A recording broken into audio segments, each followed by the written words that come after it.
Les campeurs de Kaya de la deuxième édition du Camp Vacances Faso-Mebo découvrent les différentes composantes des forces de défense et de sécurité, une immersion qui a eu lieu à la première région militaire à suivre dans ce journal. Nous parlerons également de l'état des voies et précisément à Zongo dans l'arrondissement 3 de Ouagadougou où ces voies sont devenues difficilement praticables, compliquant le déplacement des riverains et des usagers. Réhabiliter ces axes, c'est l'appel lancé à l'endroit des autorités à suivre dans un instant dans ce journal. Mesdames et messieurs, bienvenue à l'édition du soir sur les antennes de Savane TV. Commençons avec cette actualité dans le cadre de la deuxième édition du camp vacances Faso-Mebo. Les jeunes campeurs de Kaya dans la région des Koulsé ont eu l'occasion de découvrir les différentes composantes des forces de sécurité et de défense. L'immersion de ces jeunes a eu lieu hier en présence du commandant de la première région militaire, le camarade lieutenant-colonel Amadou Bambara. Détail avec Fatmata Compaoré. Les campeurs de Kaya se sont familiarisés avec l'armée de terre, de l'air, la brigade spéciale et d'intervention rapide, la brigade nationale des sapeurs-pompiers, la gendarmerie nationale, la police nationale et plusieurs autres unités des forces de défense et de sécurité. Le programme de la journée a essentiellement porté sur la connaissance des armes et des services de l'armée et les missions assignées à chaque corps. L'objectif est de susciter des vocations chez les enfants selon l'armée. Une occasion pour le commandant de la première région militaire d'échanger avec les campeurs sur fond d'éducation et de sensibilisation. Que personne ne vous fasse douter de votre valeur ni de ce que vous valez. Vous devez être fier de votre pays et pour cela, vous devez tout connaître sur votre pays. C'est ce que le lieutenant-colonel Amadou Bambara de la première région militaire a donné comme conseil aux enfants. Camp vacances Mebo, nous en parlons toujours dans ce journal à Ouagadougou. La promotion Taïro a effectué sa sortie ce matin sous une pluie torrentielle. Près de 2000 campeurs ont participé à cette édition de Camp vacances Faso Mebo. Écoutons le porte-parole des campeurs, Guidado Abdine Diallo. C'est avec un cœur rempli de joie et de fierté que je m'avance devant vous. Non pas comme un enfant venu passer des vacances, mais plutôt comme un jeune Burkinabé issu du camp vacances Faso-Mebo 2026. Il y a 10 jours, nous sommes arrivés ici comme de futurs campeurs. Et aujourd'hui, nous en repartons bien nourris de savoir-être et de savoir-faire. Conscients de qui nous sommes réellement et d'où nous allons avec la nouvelle marche de notre nation. Nous avons appris à connaître notre drapeau, non plus comme un simple morceau de tissu, mais comme le symbole du sang versé par nos aînés pour notre liberté. Nous avons chanté fièrement notre hymne, le Ditanien, non plus par habitude, mais avec le bonheur de savoir ce qu'il signifie vraiment. Nous avons compris notre devise et nous la portons désormais comme une boussole pour notre vie. Nous avons appris qu'être burkinabé est une fierté, une bénédiction. On nous a enseigné la souveraineté. Nous avons compris qu'un peuple qui ne décide pas pour lui-même n'est pas encore libre. Nous avons appris notre histoire, la vraie, celle qu'on nous a toujours cachée. Oui, celle d'avant la colonisation, celle de la traite négrière, celle de l'esclavage que nos ancêtres ont subi. Et nous avons compris que cette mémoire n'est pas une honte, mais une force. Elle nous rappelle d'où nous venons et nous forge à ne plus nous laisser humilier. Au camp vacances Faso-Mebo, nous avons appris également le sacrifice des Noirs dans d'autres pays dits aujourd'hui puissants. Et ils n'ont reçu que mépris, humiliation, ingratitude et autres. Nous avons compris que le vivre ensemble et la solidarité entre peuples africains sont obligatoires pour notre suivi et notre développement. Que l'intérêt supérieur de la nation doit toujours passer avant nos intérêts personnels. Que le travail et l'innovation sont les armes silencieuses qui font la puissance d'un pays. Nous avons aussi connu l'instruction militaire, le parcours d'obstacles qui a fait transpirer, tomber, nous relever, nous entraîner encore et encore. Nous avons compris que la discipline n'est pas une punition, mais une école de caractère et de force mentale. On nous a parlé de l'Alliance des États du Sahel, 3 pays unis pour un même destin. Nous avons compris que notre nation sera notre force, que notre destin est désormais lié à celui de nos frères maliens et nigériens pour une même souveraineté, celle non négociable. Nos mains, elles aussi, ont servi à la patrie. Nous avons appris à confectionner et à poser des pavés, à planter des arbres et à embellir nos villes. Chaque pavé posé n'était pas un simple bloc de pierre, c'était notre sueur donnée à la nation. La preuve que la jeunesse burkinabé ne se contente pas de parler, mais agit et construit de ses propres mains. Un peuple fort est aussi un peuple qui garde sa culture. Nous avons chanté nos chants patriotiques, conté l'histoire de nos héros, dansé nos danses traditionnelles, exprimé notre créativité à travers l'art plastique. Nous avons compris que la culture est elle aussi une arme de souveraineté. Un peuple qui perd sa culture perd une partie de sa force.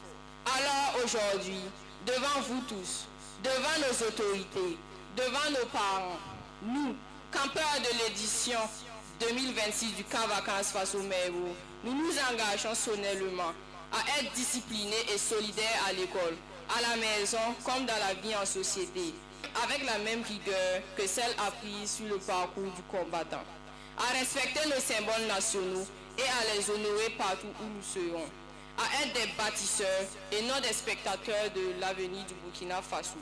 Comme nous avons posé des pavés de nos propres mains, nous poserons chaque jour une pierre de plus à l'édifice national, à défendre la souveraineté totale de notre patrie, souveraineté politique, économique, alimentaire, culturelle, militaire. À ne plus jamais accepter que notre pays soit humilié, exploité ou méprisé. À cultiver le travail, l'effort et l'innovation. Car nous avons appris qu'aucune nation ne s'est jamais construite dans la paresse. Nous ne sommes plus de simples enfants.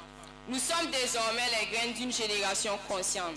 Une génération qui a compris que la liberté ne se reçoit pas. Elle s'arrache, elle se défend, elle se mérite chaque jour. Car, comme nous l'avait enseigné notre héros Thomas Sankara, seule la lutte libère. Oui, seule la lutte libère et nous allons nous libérer. Nous vous le disions en titre à Zongo, dans l'arrondissement 3 de Ouagadougou, l'état de voie préoccupe les habitants. Devenues difficilement praticables, ces routes compliquent les déplacements des riverains et des usagers. Face à cette situation, les résidents appellent les autorités à intervenir pour réhabiliter ces axes et faciliter la circulation dans le quartier. Écoutons Emmanuel Rwamba, résident du quartier, au micro de Moumouni Nana et Alphonse Ouedraogo. Depuis 2 ans, nous avons des problèmes de route. Sur les réseaux sociaux, nous avons évoqué notre calvaire et nous avons demandé de l'aide, mais jusqu'à présent, notre cri de cœur n'a pas eu d'écho favorable. La circulation est difficile sur cette route. Nous avons interpellé en vain. Nous avons donc décidé d'agir avec nos moyens de bord. Nous avons cherché des cailloux l'année dernière pour boucher certains nids de poules. Cette année encore, on l'a fait. Malgré tout, s'il pleut, on ne peut même pas circuler. On peut prendre des heures pour parcourir une petite distance. Nous demandons aux autorités de nous venir en aide. Nous savons que c'est parce que le lotissement n'est pas terminé que cela est arrivé. Si le lotissement était fini, le quartier allait être viabilisé. S'il y avait des caniveaux, le problème n'allait pas se poser jusqu'à ce niveau. La route est très longue. Elle a commencé à la gare de l'Ouest, traversant Zongo jusqu'à Zikunga, dans l'arrondissement 8.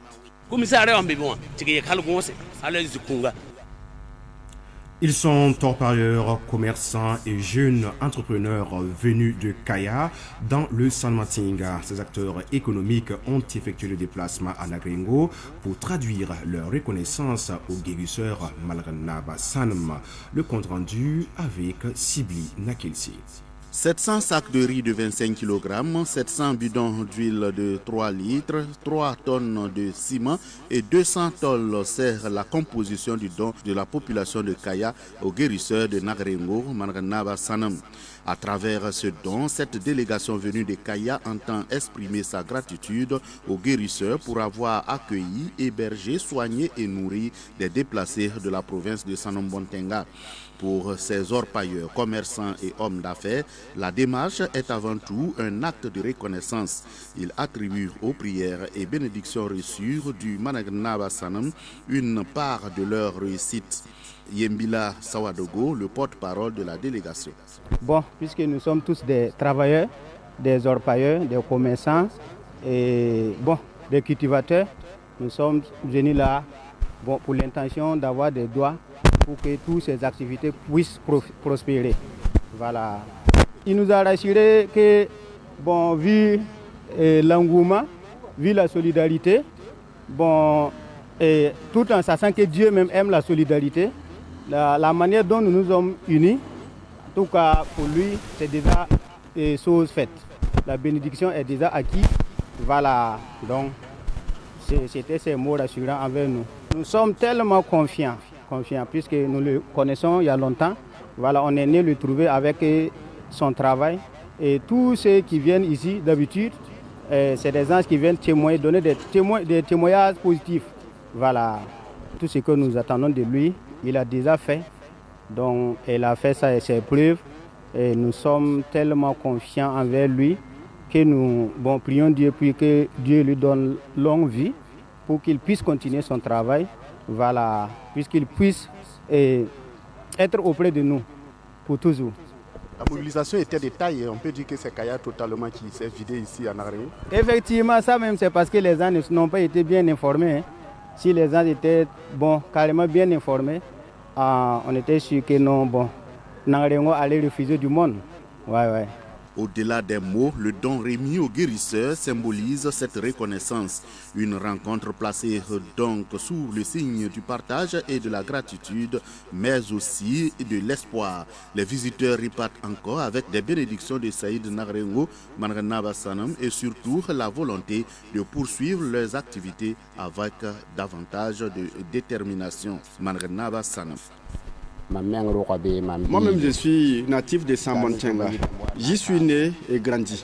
Si des parents viennent me rendre visite, la satisfaction est grande. C'est la famille.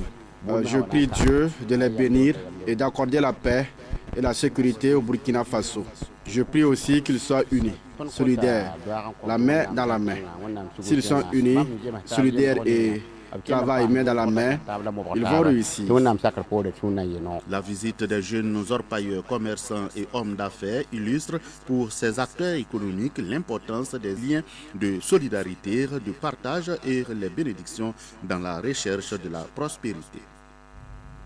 Garder le contact avec la terre ancestrale tout en cultivant la solidarité en milieu urbain, c'est le mot d'ordre lancé par l'association des ressortissants du village de Konéa dans le département de Kaya, résidant à Bobo Dioulasso, réunis pour un moment d'échange et de réjouissance avec leurs enfants. Les membres de cette communauté ont réaffirmé leur engagement pour la cohésion sociale et la transmission des valeurs traditionnelles à la jeune génération.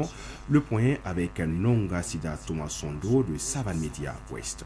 À Bobo Dioulasso, la fraternité n'est pas un vain mot pour les ressortissants du village de Konia, issus de la province du Sanmatenga. Rassemblés pour une journée d'échange et de réjouissance avec leurs enfants, les membres de la communauté entendent renforcer les liens d'entraide en milieu urbain. Nous sommes rassemblés pour manifester notre solidarité et notre unité. Quand une communauté est unie, rien ne peut la diviser. Nous prions Dieu pour qu'il accorde la paix à notre pays et nous apportons nos prières et nos bénédictions pour soutenir les efforts de sécurisation du territoire. Au-delà de l'entraide sociale et du soutien aux initiatives de développement et de paix, l'enjeu majeur de ce rassemblement réside dans la transmission intergénérationnelle. Pour les anciens, grandir en ville ne doit pas signifier pour couper les ponts avec le village natal. Depuis que notre association est née, il y a pas mal de choses qu'on a fait. Vous avez vu tout de suite, on a donné les cadeaux à nos enfants. Et Faso Mebo, j'ai quitté ici, aller à Kaya, au nom de notre village, aller donner un don pour Faso Mebo. Je veux que tous mes enfants, tous mes petits frères et autres là, que leurs enfants connaissent le village. Il ne reste qu'une semaine dans le village pour qu'ils sachent que leur racine c'est là. Un message d'ancrage culturel reçu avec enthousiasme par la jeune génération qui mesure le poids de la sagesse des aînés dans la construction d'un avenir citoyen et responsable. Et ce qui s'est passé réellement à l'Assemblée ici, ça m'a trop marqué. Parce que vu les paroles des anciens, en fait, tout jeune ou tout enfant burkinabé doit savoir d'où tu quittes. Je donne conseil aussi à ceux qui n'ont pas pris le pas pour ces initiatives pareilles, vraiment qui l'emboîtent. À travers ce rassemblement, les ressortissants de Konya réaffirment que la cohésion nationale se bâtit à partir de l'unité des communautés et du respect de l'identité culturelle.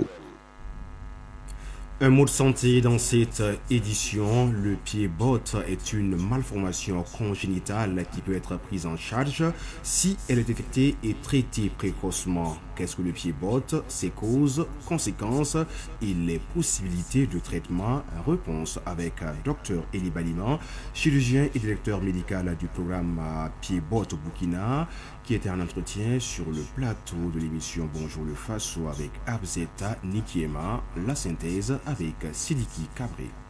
Le pied-beau, c'est une malformation, du pied et l'enfant naît avec. Donc à la naissance, vous allez vous rendre compte que le pied, que voici est tourné à l'intérieur. Là, on est à l'extérieur. Le pied de l'enfant est tourné fortement à l'intérieur, dévié à l'intérieur. Et si on le redresse à la verticale, vous allez voir que le pied pointe vers le bas. Voilà. Donc, il y a beaucoup plus de détails quand on va décrire ça, parce que c'est sur la base de cette déformation-là que le traitement va se faire. Sinon, à la naissance, c'est visible. Voilà. Tout le monde s'en rend compte, parce qu'on réalise que le pied de l'enfant n'est pas comme les autres pieds. Voilà. Donc, la déformation est visible. Donc, ça veut dire que l'enfant naît avec le pied comme ça, comme vous l'avez dit. Mais qu'est-ce qui provoque ça? Est-ce qu'au niveau de la grossesse, c'est quelque chose qui se passe qui entraîne ça? Ou bien c'est dû à quoi, docteur Balima? Votre question est intéressante parce qu'elle est la préoccupation, bien sûr, du monde médical auquel nous appartenons, et elle est la préoccupation aussi des parents, parce qu'on voit que dans l'entendement populaire, beaucoup de raisons sont évoquées, mais en réalité, le pied-beau,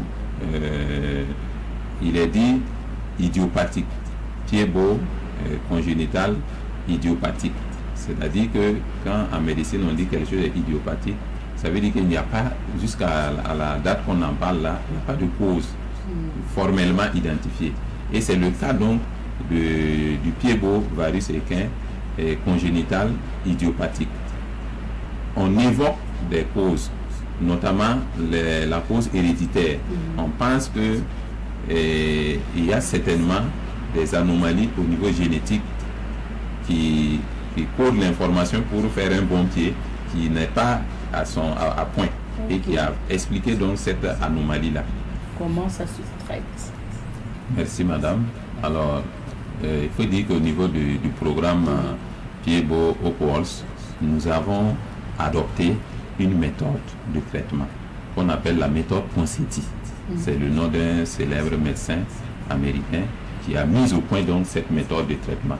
Sinon, il y a beaucoup d'autres méthodes. Mais cette méthode-là, elle est efficace, elle est, on va dire, économique, elle est efficiente. Et on peut l'enseigner à plusieurs équipes et qui vont reproduire cette méthode avec succès. Voilà. Donc cette méthode, il faut dire que c'est une équipe pluridisciplinaire qui prend en charge les enfants. Vous avez les médecins, vous avez les kinésithérapeutes, vous avez des infirmiers, vous avez des attachés de santé en chirurgie, etc. Et qui sont formés. Alors, il y a deux étapes principalement pour la correction. C'est une déformation, donc il faut la corriger. Et ces deux étapes fondamentales, la première, c'est ce qu'on appelle la phase de correction. Donc il s'agit de ramener le pied à sa position normale. Voilà. Et à l'aide de manipulation qu'on fait et de pose de plâtre. Voilà. Il n'y a pas une intervention? Elle va être, c'est quand on va finir de corriger la plupart des malformations avec les manipulations et les plâtres, il va rester une dernière anomalie qui va être ce qu'on appelle l'équinisme, le fait que le pied soit tourné vers le bas. Voilà. Et ça va nécessiter une petite intervention qu'on appelle la ténotomie. C'est un terme, un jargon technique pour dire sectionner le tendon d'Achille. Parce qu'il se trouve qu'au niveau du pied beau, le tendon d'Achille est court. Donc il tire le pied et l'orient vers le bas. La pointe des pieds est orientée vers le bas et n'arrive pas à relever. Donc cette section-là complète la phase de correction. Après, la dernière phase, c'est ce qu'on appelle la phase de maintien. Parce que quand vous corrigez, si vous ne maintenez pas, ça va récidiver. Le pied va revenir encore à la position déformée. Et c'est là qu'on va recourir à ça, ce dispositif-là. Voilà, qu'on appelle les attelles pédieuses d'abduction.